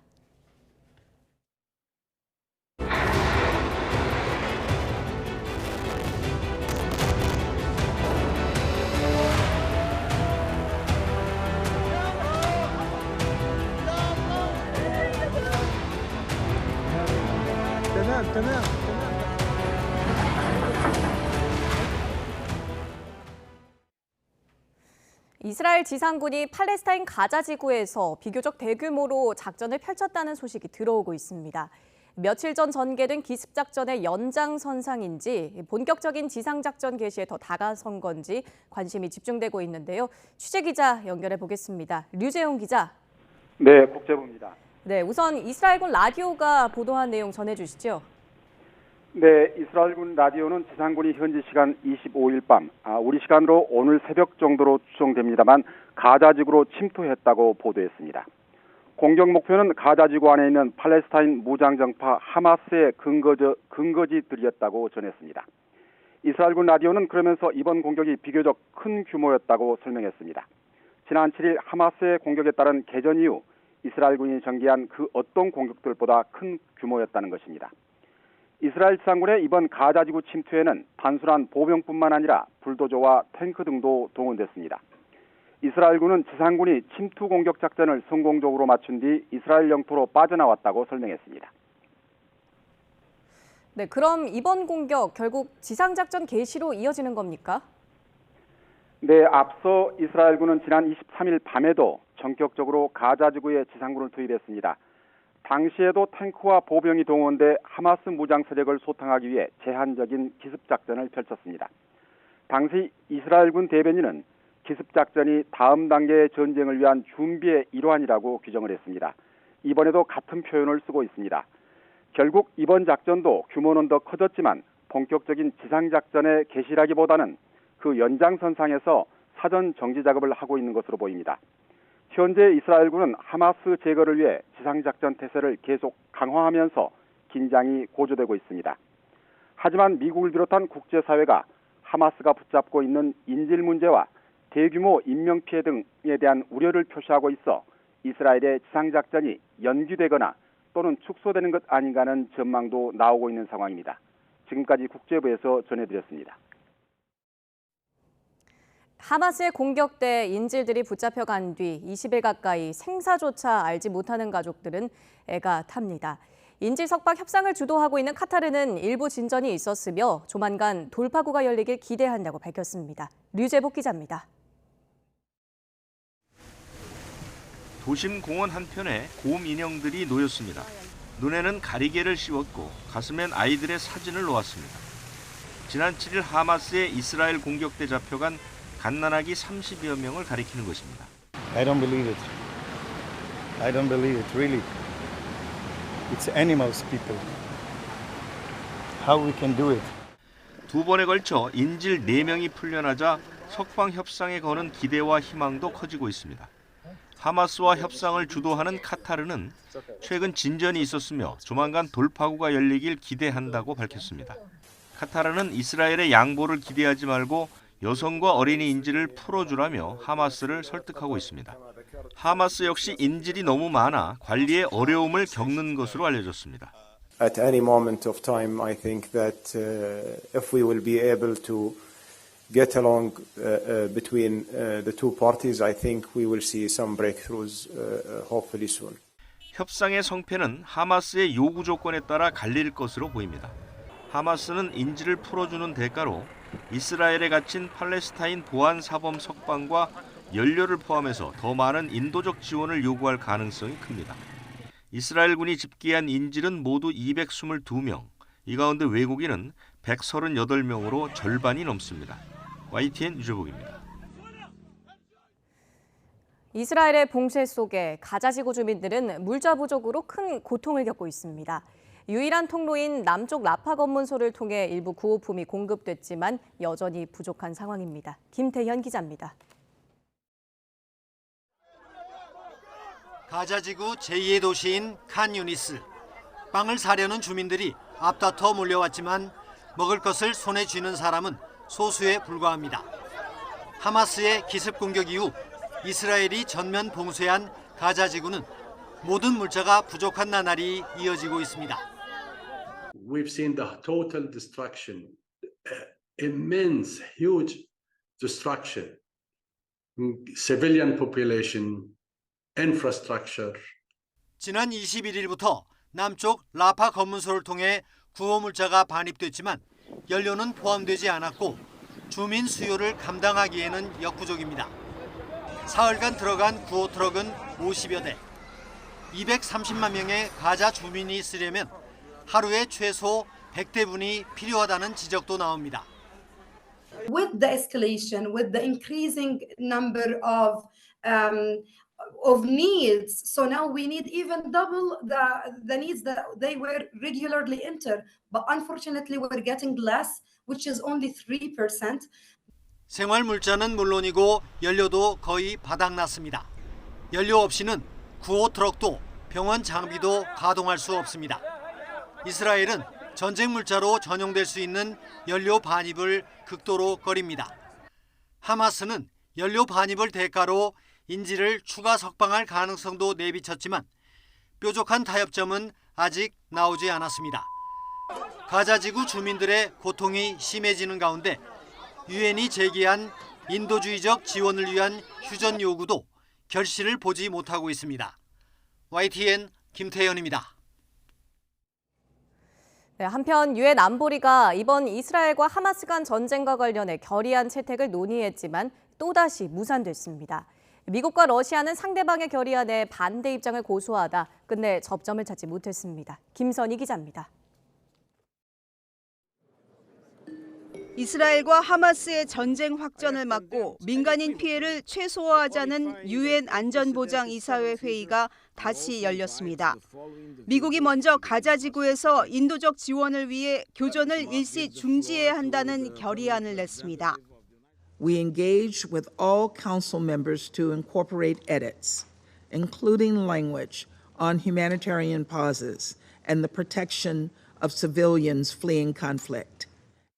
하지만 상임이사국인 러시아와 중국의 반대로 결국 부결됐습니다. 미국은 일시 교전 중단을 촉구하고 있지만 러시아는 휴전이 필요하다는 입장입니다. Не видим причин, по которым члены Совета Безопасности могут отказать ему в поддержке. Разве только если прекращение огня и остановка этого нового витка насилия в их планы вообще не входит. 안보리는 지난 18일에도 가자 지구에 대한 인도적 접근을 촉구하는 결의안을 논의했지만 채택되지 못했습니다. 당시에는 상임이사국인 미국이 이스라엘의 자위권 언급이 없는 결의안 초안에 실망했다며 거부권을 행사했습니다. 미국과 러시아가 대결 양상을 보이면서 이번 전쟁과 관련해 아무런 해법을 찾지 못한 채 안보리는 사실상 마비됐습니다. 구테우스 유엔 사무총장은 자신의 발언이 하마스의 테러 행위를 정당화하는 것처럼 잘못 해석돼 충격적이라며 해명에 나서기도 했습니다. I have condemned unequivocally the horrifying and unprecedented 7 October acts of terror by Hamas in Israel. 앞서 구테우스 사무총장은 하마스의 공격이 아무 이유 없이 생긴 것이 아니라고 비판했고 이스라엘은 유엔 사무총장이 테러를 옹호했다며 사퇴를 요구했습니다. 이스라엘과 하마스 간 전쟁이 확전될 우려가 커지는 가운데 각국들의 이해관계가 얽히며 안보리는 또 제 기능을 하지 못하고 있습니다. YTN 김선희입니다. YTN 김영주입니다.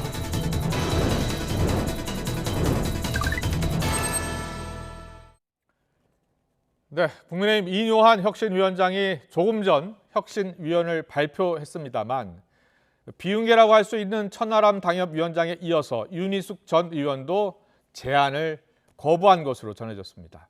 취임 일성으로 통합을 외쳤지만 비윤계는 여전히 개혁 쇄신에 대한 의심을 거두지 않고 있는 겁니다. 신당 창당을 배제하지 않고 있다는 이준석 전 대표에 대한 당내 의견도 엇갈리고 있습니다. 유승민 전 의원과 함께 결국은 탈당을 할 것이란 전망도 있고 또 적극적으로 끌어안아야 한다는 의견도 적지 않습니다. 민주당에서는 비명계 의원 5명에 대한 징계 여부에 대한 전망이 엇갈리고 있는데 유인태 전 의원이 이재명 대표가 오히려 가결파에 절을 해야 한다라고 지적하기도 했습니다. 오늘 더 정치는 김재원 최고위원, 하태경 의원의 목소리부터 듣고 오겠습니다. 신인규 변호사가 다음 주에 신당 창당 준비위원회를 구성한다고 밝혔는데 함께 하는 정치인들이 많을 거라고 보세요? 어떻게 진단하십니까? 유승민, 이준석, 이현주 이 정도 알려진 분들은 그 정도일 것으로 보여지고요. 네. 정당으로서 의미 있는 활동을 할 수 있을지는 앞으로 이제 정치 상황을 두고 봐야 되겠죠. 유승민, 이준석 탈당을 먼저 하지는 않습니다. 왜냐하면 탈당을 한번 했기 때문에 재범은 완전히 끝나는 겁니다. 보수에서는. 보수 안 하겠다는 거예요. 그러니까 조금 손만 내밀어 주면 충분히 같이 할 수 있는 겁니다. 명예회복을 시켜주고 남은 기간은 징계 해제한다 하고 당협위원장 역할을 해도 좋다라고 최고위원회에서 정치적으로 추인을 해줘야 됩니다. 네, 오늘의 전국 현안 자세히 짚어보겠습니다. 신성범 전 국민의힘 의원, 김유정 전 민주당 의원 나와 계십니다. 어서 오십시오. 네, 안녕하세요. 안녕하십니까. 네네. 네, 이뇨한 혁신위원장 조금 전 혁신위원 12명을 발표했습니다. 앞서 뉴스 속보로 전해드렸는데요. 지금 이뇨한 위원장이 임명한 그리고 이제 당의 지도부의 승인까지 다 받은 거잖아요. 12명의 면면을 보면 비윤계 의원은 없는 것 같은데요. 누가 비윤계 의원이라고 볼 수 있어요? 예를 들어서 오신환 전 의원. 오신환 전 의원. 그러니까 관악에서 그 흠지라는 관악에서 재선 의원. 그러니까 2번 당선되고 그때 지난번 대선 경선 때는 아마 유승민 후보 상황실장을 했던 기억이 나고 그 후로는 오신환 시장 쪽에 가서 정무부장 했죠. 그리고 지금 광진을 옮겼어요. 그러니까 광진도 아시는 대로 완전히 우리 국민의 입장에서는 굉장히 이른바 흠지죠. 그게 당협위원장을 맡고 있고 김경진 전 의원도 대통령 선거 때는 제가 기억하기로 아마 윤석열 후보 캠프에 대협력특보를 맡았는데 그 전에 보시면 이력 자체가 처음에 배치하실 때가 국민의 당이었어요. 안철수 의원 당이었다니까요. 그다음 무소속 나왔었고. 당에 쓴소리하는 그런 분들도 좀 많이 참여할지 여부가 참 주목이 됐었잖아요. 근데 이준석계라고 볼 수 있는 분들도 여러 가지 의사타진을 했는데 다 거부한 것으로 좀 전해지고 있어요? 아무래도 지금 이제 그런 분들 입장에서는 그분들의 기본적인 생각은 뭐냐면 김기현 대표 체제가 계속되는 게 정치적인 미래가 보장되는 거야. 당의 미래가. 그게 회의적인 시각이죠. 이 그분들은 대부분 아마 그런 것 같아요. 비대위로 급격하게 전환해야 된다는 생각을 하시는 분들이. 그래서 이 안에서는 어떻게 보면 약간의 데코레이션이라 그럴까? 장식물 같은 혁신이 아니냐. 의심의 시선을 불신을 갖고 보기 때문에 참석하기를 꺼려했다. 이번에 혁신위원들 몇몇 보면 한번 보세요.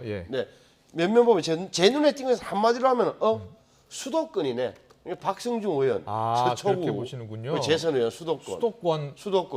김경진 의원, 동대문에 현재 지금 동대문을 아마 당협위원장입니다. 당 지도부가 영남 일색이다라는 비판이 많았잖아요. 그러니까 그다음에 오신환 의원 말씀드린 대로 광진의 당협위원장 세 분, 또 다른 젊은 여성 위주로 2000년생도 있더라고요. 2000년생, 90년생, 80년생 이러니까 그들의 정치적 역량은 모르겠으나 적어도 수도권과 젊은 여성 위주로 한번 생각을 들어보자.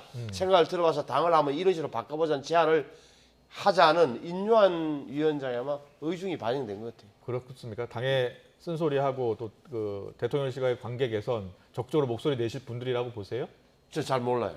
정말 정치를 전혀 안 하실 분들이 많이 있더라고요. 그렇군요. 김정 의원께도 한번 평가를 좀 듣고 싶습니다. 예. 결론부터 말씀드리면 쓴소리하긴 참 어려운 분들이겠다 싶어요. 대부분이 이제 우리가 모르는 분들이 많이 들어갔죠. 정치권에 안 계신 분들이. 많은 분들도 있습니다. 네, 여성, 청년 뭐 이렇게 많이 들어간 것 같고요. 이제 뭐 처음 시작하는 분들에게 죄송합니다만 약간의 구색 맞추기적 성격이 있지 않나 생각하고요. 특히 이제 인요한 위원장이 딱 발표가 났을 때는 라고 이목을 굉장히 집중시켰어요. 그래서 민주당에서도 아니 어떻게 저런 사람을 혁신위원장을 시켜라는 얘기 단 한마디도 하지 않았습니다. 첫날은 지도부에서 발언이 안 나오더라고요. 예, 그만큼 그 인요한 위원장이 가지고 있는 어떤 무게감도 있었고 또 그 집안 전체가 또 이렇게 봉사와 이런 걸로 사회적으로 많이 그 명망가적인 그런 가문이었고 또 인요한 위원장이 그동안 해왔던 어떤 업적이나 이런 게 있었기 때문에 사실은 이제 지켜보자는 그런 거였죠. 근데 오늘 이후에는 조금 달라질 수도 있다는 생각이 듭니다. 왜냐하면은 저는 이제 혁신위원으로 좀 와달라고 그동안 이제 조금 전화하고 했다는 그런 사람들이 있었잖아요. 인요한 위원장이. 그런데 뭐 천하람 위원장, 윤희숙 전 의원 전부 다 이제 거절했다는 거잖아요. 뭐 김재섭 위원장 얘기도 나오고 하던데 또 그렇게 그 제안을 한 날 또 신인규 전 부대변인 또 탈당도 했고요. 그러니까 이제 이런 것들이 의미하는 바가 있다고 생각을 합니다. 그래서 저는 26일 날 무조건 혁신이 출범한다라고 선언을 해놨기 때문에 시간을 정해놓고 위원을 구성하다 보니까 조금 쫓기듯 이렇게 뭔가 좀 구성이 된 게 아닌가 싶어서 그렇군요. 권한 없는 혁신이가 뭘 할 수 있을까라는 문제 제기가 뭐 여러 군데서 제기가 됐었는데 이분들과 함께 과연 어떤 일을 할 수 있을 것인가는 여전히 의구심이 남습니다. 알겠습니다. 자, 국민의힘 혁신위원회 이제 위원들까지 나왔으니까 내일부터 이제 활동에 본격적으로 들어갈 것 같은데 국민의힘 내부에서는요 이준석의 탈당 또 신당 이야기 계속 나오고 있어요. 당내에서 뭐 여러 의견이 엇갈리고 있는데 신성범 의원께서는 어떻게 전망하고 계세요 개인적으로? 우선 두 분이 어떤 생각을 하는지는 알 수는 없으나 마지노선을 12월 이렇게 왜 12월로 12월이냐? 12월 되면 어떻게 보면 이분들이 이준석, 유승민 두 사람이 지금 뭘 이야기합니까?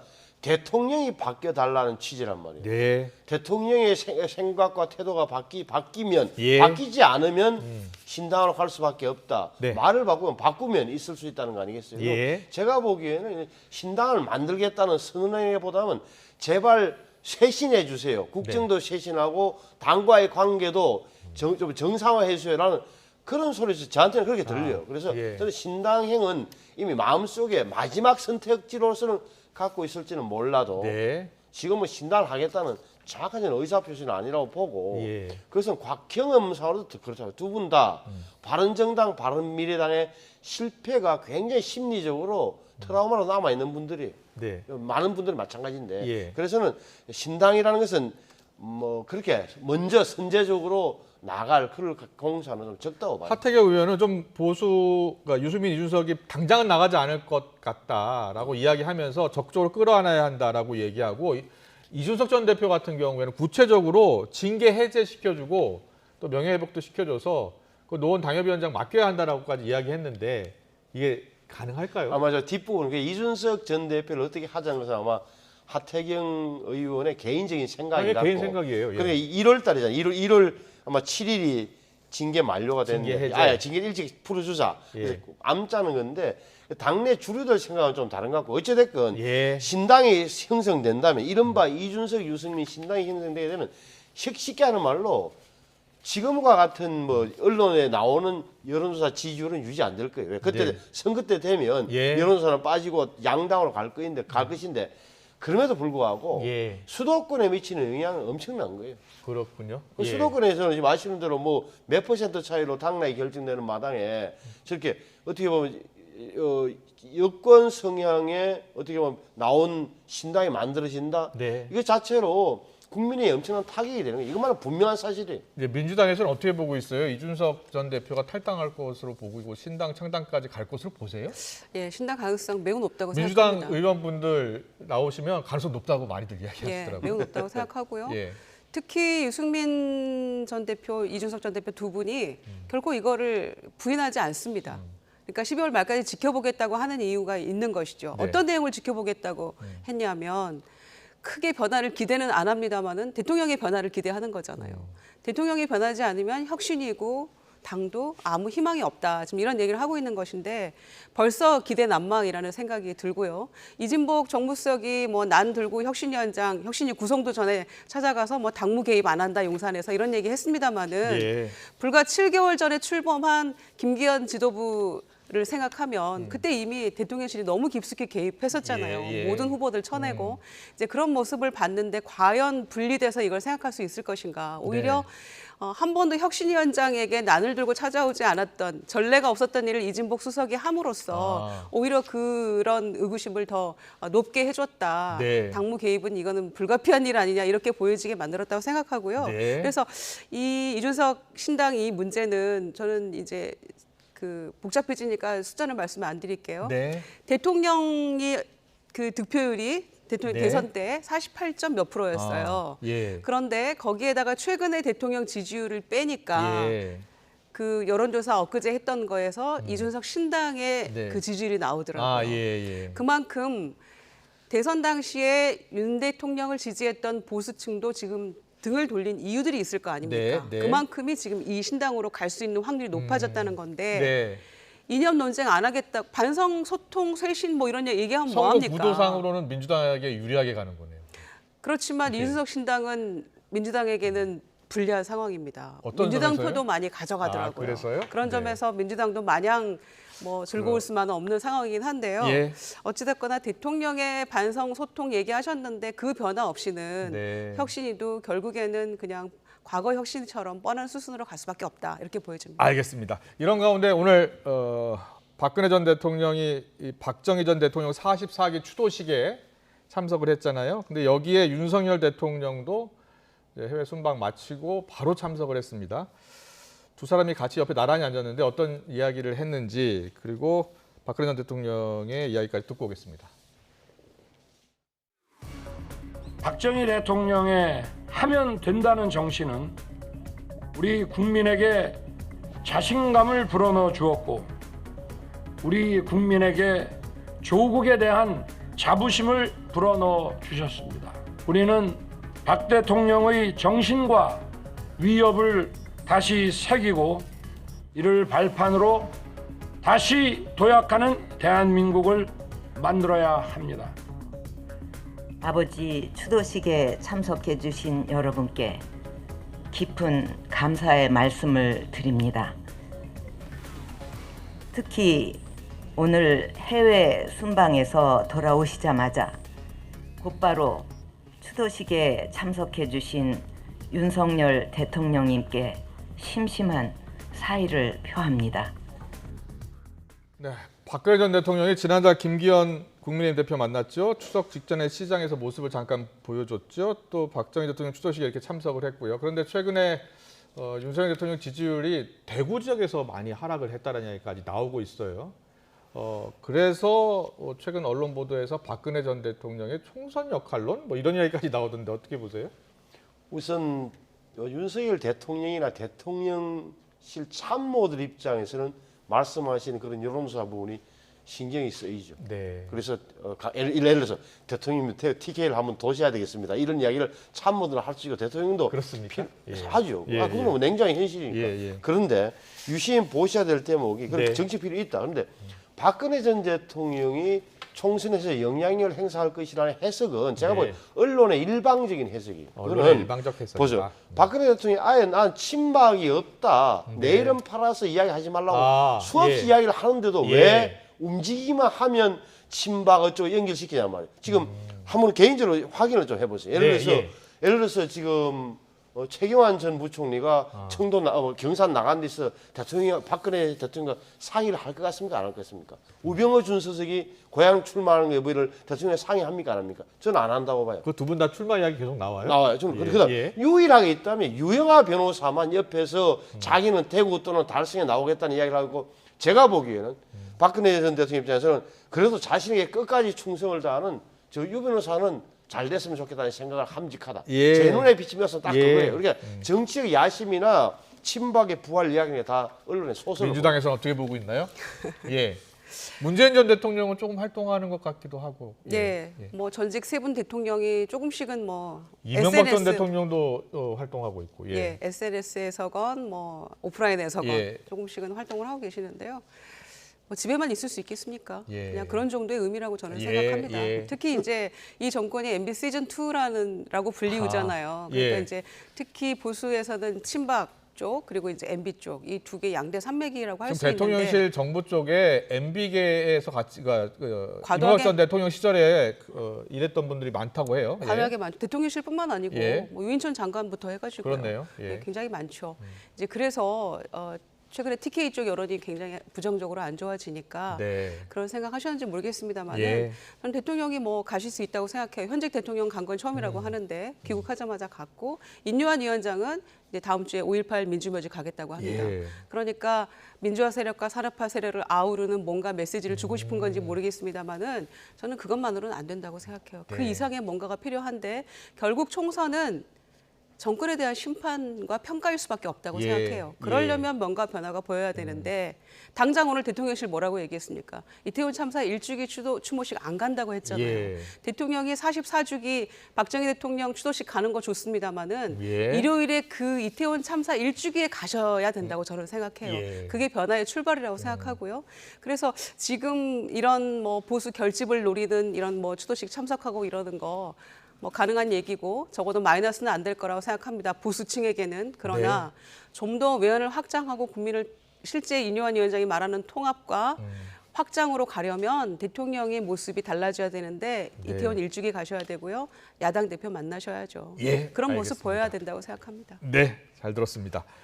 이런 가운데 민주당에서는요. 당무에 복귀한 이재명 대표요. 오늘 전현직 원내 대표들과 오찬 간담회 가졌습니다.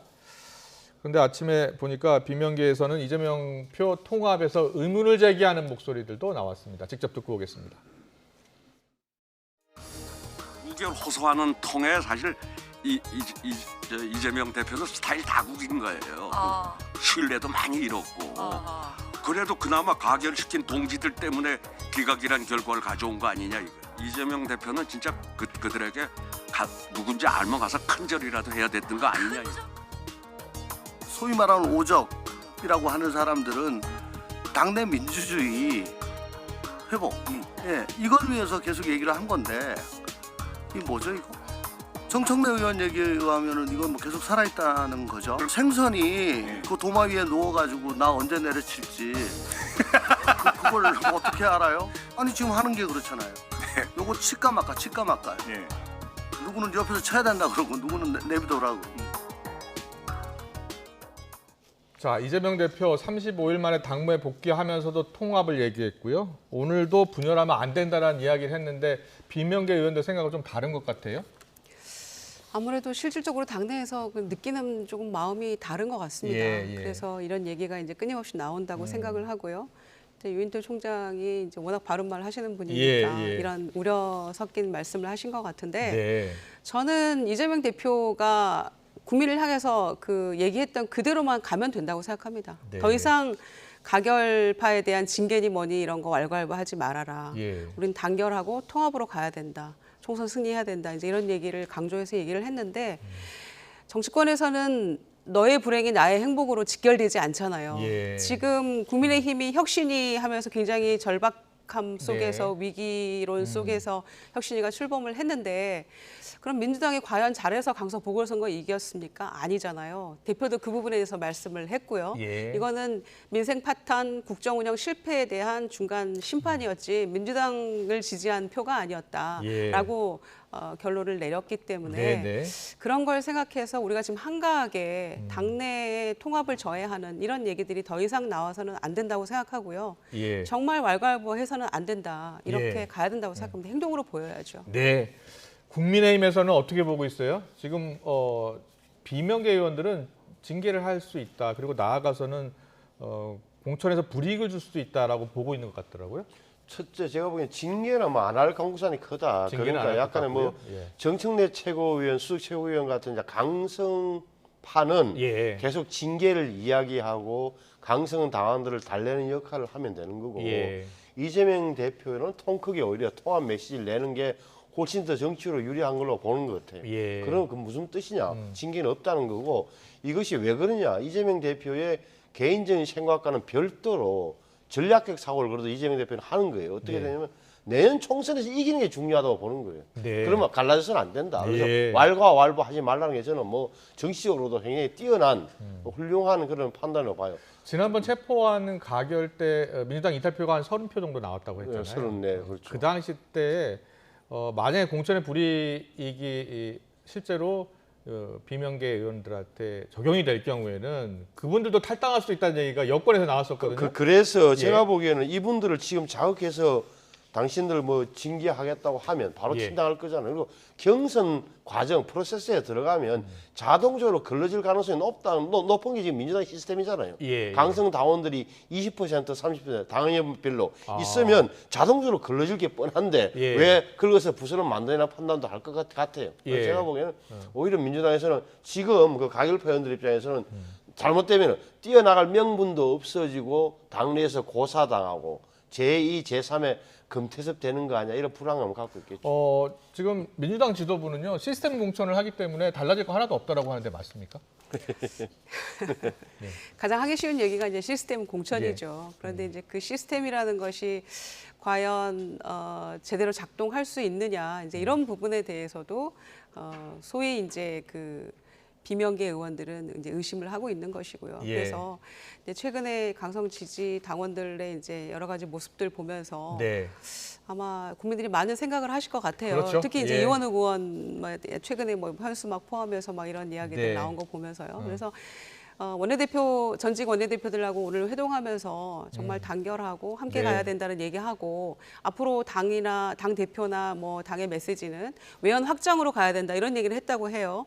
그러면 외연 확장으로 간다는 거는 무당층이나 중도층을 우리가 어떻게 마음을 얻을 것인가 하는 것이 외연 확장인데 만약에 비명계 의원들 다 공천 떨어뜨리고 그다음에 뭐 징계 얘기 끊임없이 하고 이렇게 되면 과연 중도층의 마음을 우리가 잡을 수 있을까요? 그런 걱정이 됩니다. 국민의힘도 같은 고민일 겁니다. 비윤계를 어떻게 끌어와야 안아야 되는지. 그렇죠. 결국은 뭐 이게 내년에 4월달 총선 5달 남았는데 뭐가 되겠습니까? 양쪽 다 수도권 중도층 하도 뭐 말을 많이 해서 발린소리 그걸 누가 먼저 잡냐? 그럼 내부 혁신을 어떻게? 내부 혁신하는 게 뭐죠? 안으로는 단결하면서 새로운 인물들을 많이 충원하는 이 시스템이 될 때 안으로 단결 문제가 바로 내부에 어떻게 보면 비주류를 어떻게 끌어안느냐, 용해시키느냐 뭐 이런 게 아니겠어요. 그러니까 양당 다 비슷한 상황이 되는 거예요. 그렇군요. 여기까지 듣겠습니다. 강서구청장 보궐선거를 보면서 여야 모두 민심은 참 무섭다. 이런 말들을 많이 하더라고요. 지금 양당 모두 통합을 외치고 있는데요. 자, 우리 국민들께서 어떻게 지켜볼지 변화하는 모습 계속해서 전해드리겠습니다. 지금까지 신성범 전 국민의힘 의원, 김유정 전 민주당 의원과 함께했습니다. 잘 들었습니다. 감사합니다. 감사합니다.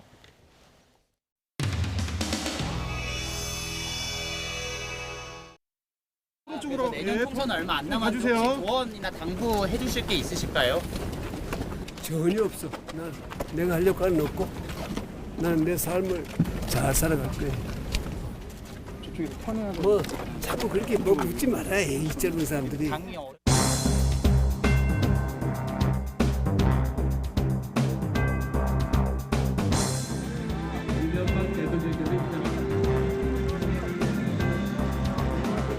아침에 일어나서 좀 컨디션이 좀 뭔가 좀 부족한 것 같이 느꼈는데 여기 와서 완전히 달라졌습니다. 아주 건강해졌어. 저는 4대강은 정치적으로 이용되어서는 안 된다고 생각합니다.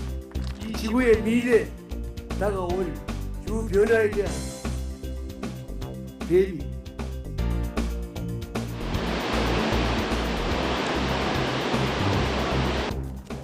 저기 뭐예요? 올인가? 대통령님 예전에 구상하셨던 거랑 좀 일치하나요? 어떠신가요? 네, 유지 관리를 잘해야지. 유지 관리를.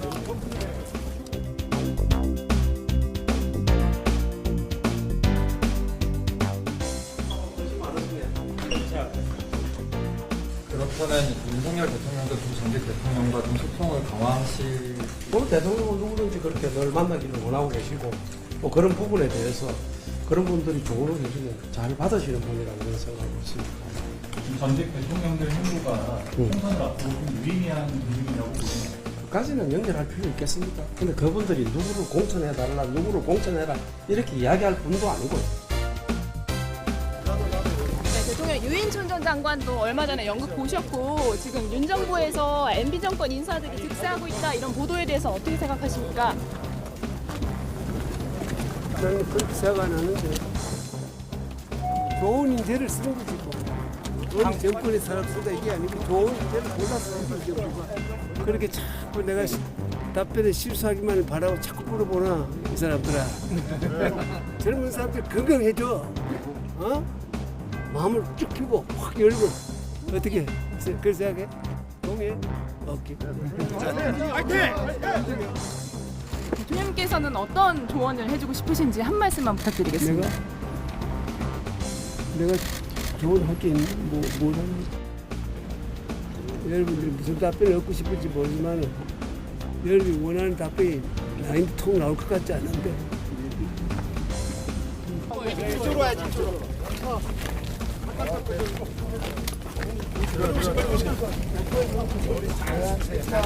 재난하면 제로 하겠습니다. 자, 재난! 제로! 안전! 제로! 안전! 다시! 안전! 100%!